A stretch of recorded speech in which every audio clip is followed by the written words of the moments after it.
Alright YouTube, how's it going? This is Buster Lee's weekly Sunday video. Hope you had a good new year, happy new year everybody. Quiet one for me.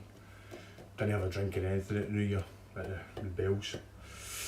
Right, so today's video is about this 1970s copy of a jazz bass. This isn't a Squire. This is a company called Rockwood. I got this in a shop probably over a year ago, in a shop down in Sheffield called Dawson's. They're plastered everywhere around England. Good thing about my job is I'm a refrigeration engineer, and I travel all over the UK and Europe for my job. I go into a lot of guitar shops when I get some free time in that city. I happened to be in Sheffield. I was working with a guy, one of my mates is a guitarist, and he was into an acoustic guitar. He ended up buying 4 guitars that day. I bought this and a mandolin, which he ended up getting. So, speaking to the guy, there was 2 of these left in the shop. He was telling me that this company, Rockwood, is now under the name SX, which you'll see a lot of the kind of same idea as Harley Benton, the kind of a level entry guitar. SX, same as Harley Benton, good quality for the price you're paying. They bought over this company, Rockwood, and same factory, same everything, and I think they actually make Harley Bentons as well, this factory. It's even got a serial number on it, this guitar. It's a long serial number. It's a serial number on it says WSM 1708A020031. So 2017 this guitar is. And then they moved to started making SX. Dawson, this is like a Dawson's own kind of shop. They're kind of shop guitar, we'll call it. The main guitars that they sell are the kind of cheap ones, or cheapish ones, or Rockwood originally, and then they've changed to SX. I don't think SX make one like this. They do a jazz bass, but it's a kind of puke green colour, and it's got the pickup covers and all that on it. With this, when I bought it, they said there was 2 of them in the shop. One was 120 quid, brand new, out in a box and everything. And then this one, because my mate was buying 4 guitars and I bought a mandolin, I got this for 59 quid. And only because, only damage on it was in the finish, there's a wee blemish here. So when I got it, it was bog standard, silver machine heads, silver string tree, normal bent bridge, silver saddles, chrome saddles. The pot cover was chrome, chrome buttons for the strap and stuff like that. So I obviously modded it, which I do with most of my guitars that I'm keeping myself. Put the black machine heads, vinyl the top. This did have a wee kind of point here. I just kind of knocked it off. It just looked kind of stupid, so I just kind of knocked it off and rounded it off a wee bit. Vinyl the top, as I said. Vinyl the cavity cover plate, the pot plate. Vinyl that so it was black. Painted, it was a 3-ply pickguard. Painted the side of that. Changed the bridge so it was like a high mass bridge, and put on Shaw locking tuners, locking buttons on it. I keep saying locking tuners because I found one the other day in my box and it's just stuck in my head. But Shaw style locking strap buttons. This hasn't got roto sounds on it. This has got Johnny Book strings on it. I put them on the guitars that I don't play that much. All the ones that I play all the time have all got roto sounds on it. These have got Johnny Books on it. Not much price difference. I think it's 4 quid a price difference or something. But they're stainless steel and they last for ages. They don't rust or anything. So the problem I had with this, say I got it for 59 quid. The problem I had with this is obviously do a bit of slap with it.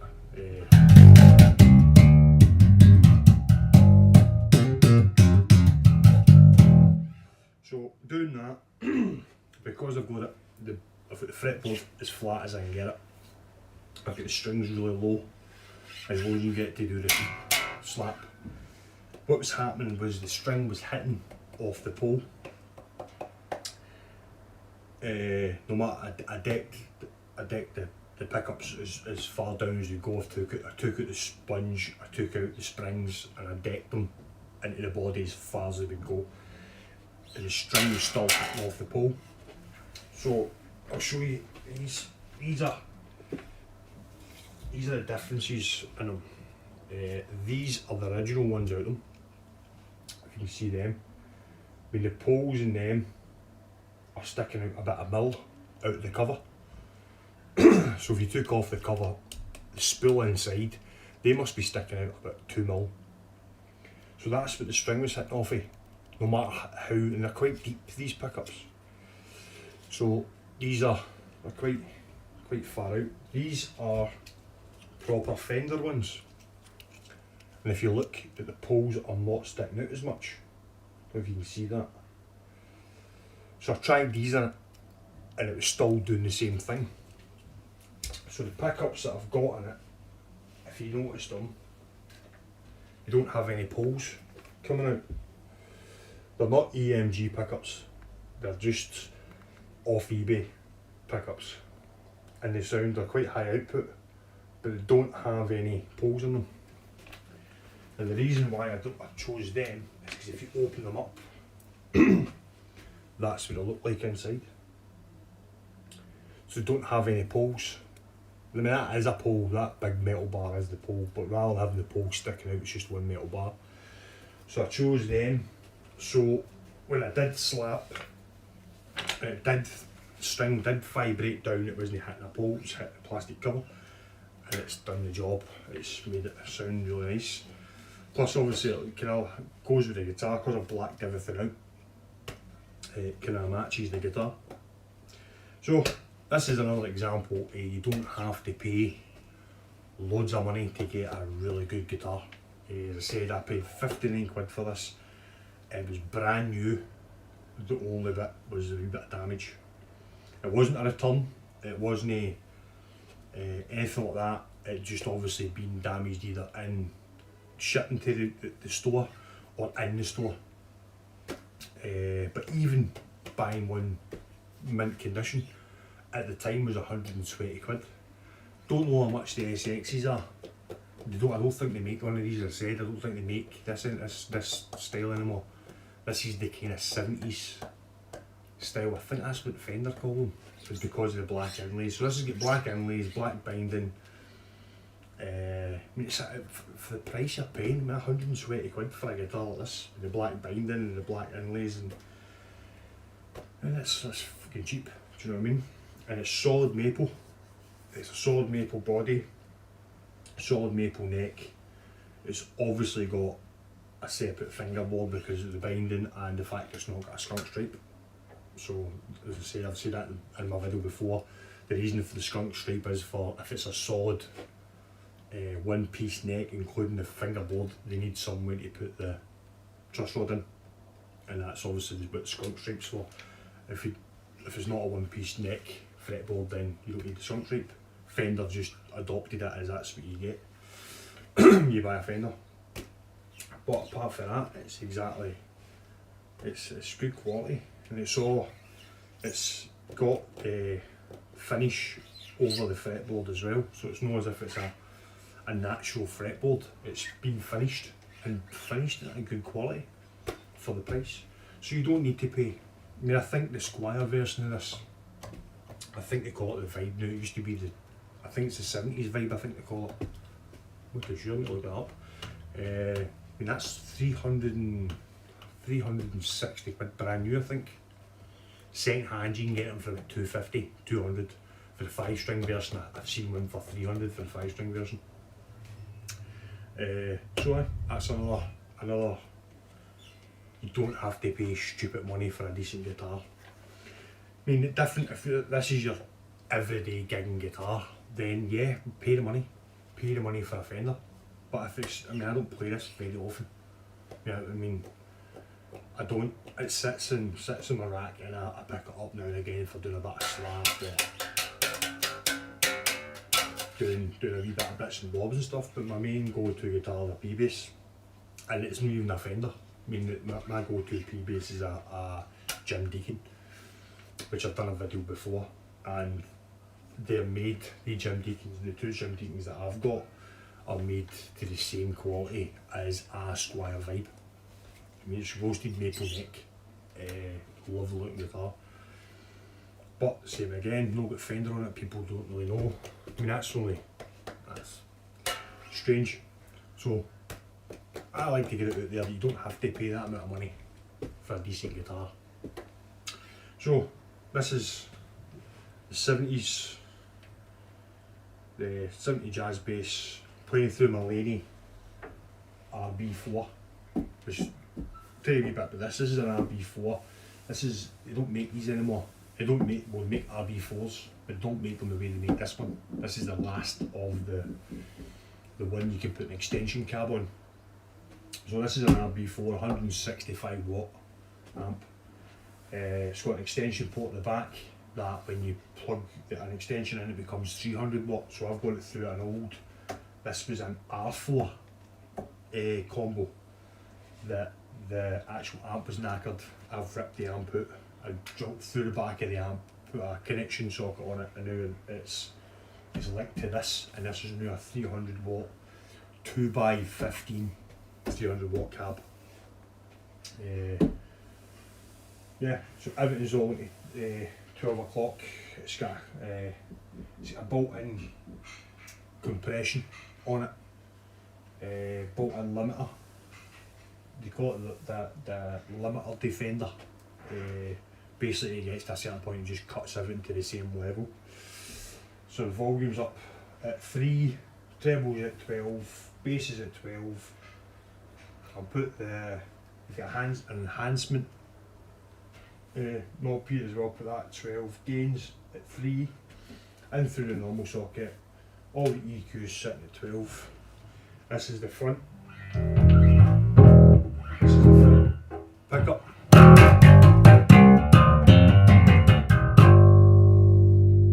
Tone all the way on.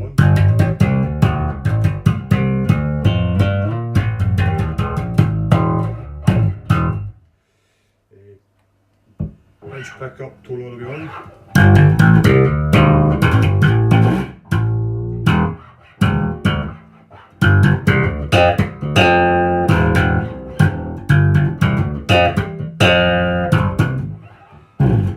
Tone all the way off, front pickup.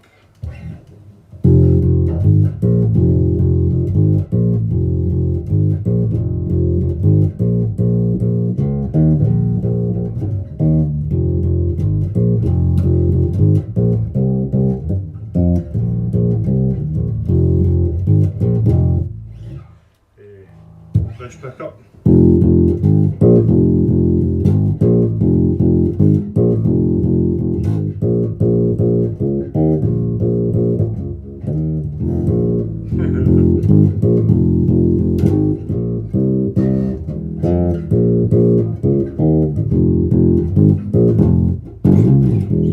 This is all in one.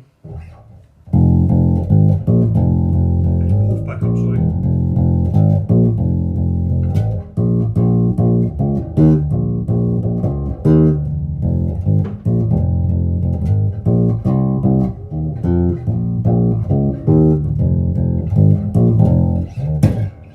Strange, man. That's the green tomatoes, I think that's called. That's quite, I mean, it's,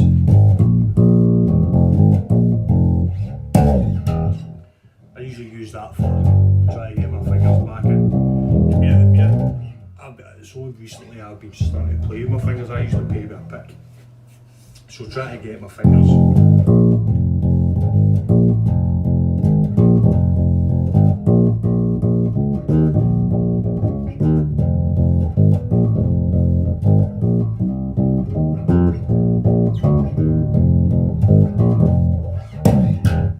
So I was just trying to get used to my fingers and playing standing up after I broke my leg for so long. It's quite strange.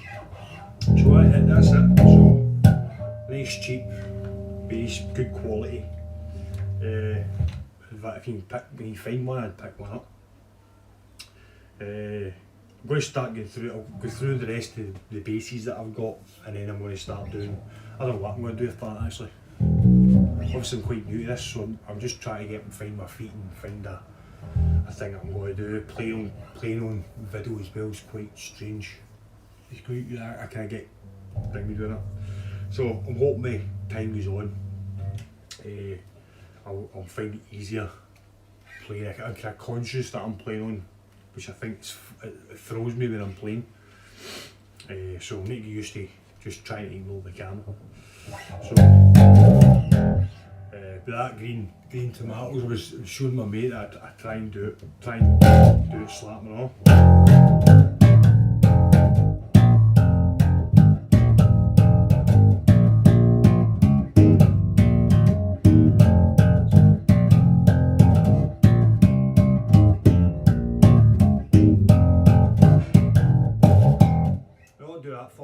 Is trying to get accuracy when I'm thumping, because I know what it sounds like using my fingers. I try and use that so I can get more accurate with my thumb when I'm doing slaps, so you can hear just where my thumb's going. Do you know what I mean? That's because I've only been playing, getting into it a bit. I've always been interested in the thump. It's only been the last maybe year or so that I've actually been properly getting into it. So I use that to get the accuracy of where my thumb's going, so I know.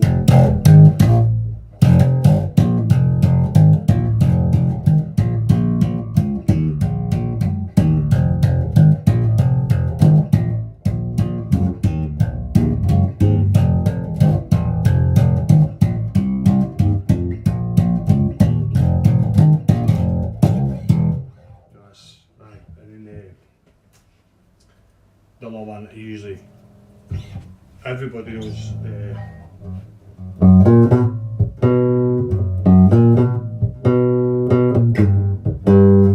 Oh, play that ringer. So it's weird because I'm just trying. I'm conscious of the video, so it's kind of messing up.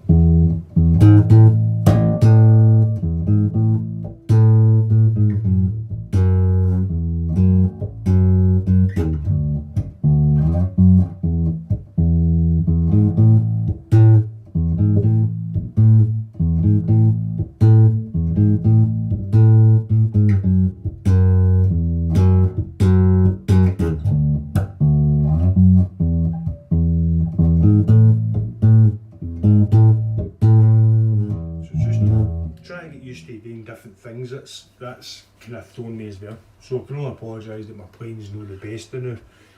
I'm hoping more videos go on that I get used to playing on camera. It's different when I'm playing on, I'm doing studio stuff now, when I used to do studio stuff. It's a whole different, for me it's a whole different ball game. It's not a thing that I'm not used to playing on camera, knowing that I'm on camera. That kind of throws me, and when I used to do gigs and stuff like that, it's kind of, you kind of block out the crowd and stuff like that, and when you're in the studio you don't have a crowd, so it is quite, because I can only apologise. Hopefully it gets better this year, I just started, so that's it. My 70s jazz bass. So next week's video, don't know what's going to happen. I'll work out what I'm going to do. I might do my acoustic actually next week.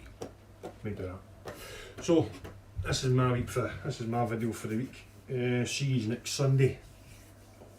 Hope you all behave. Hope you all stay safe. Try and stay in so we can get out of this fucking lockdown shite. Because I think, if what I know from my work, I think that's me might be on furlough for the next couple of weeks, so I might do a wee couple more videos if that's the case, rather than just leaving it to once a week. So stay safe, speak to you soon.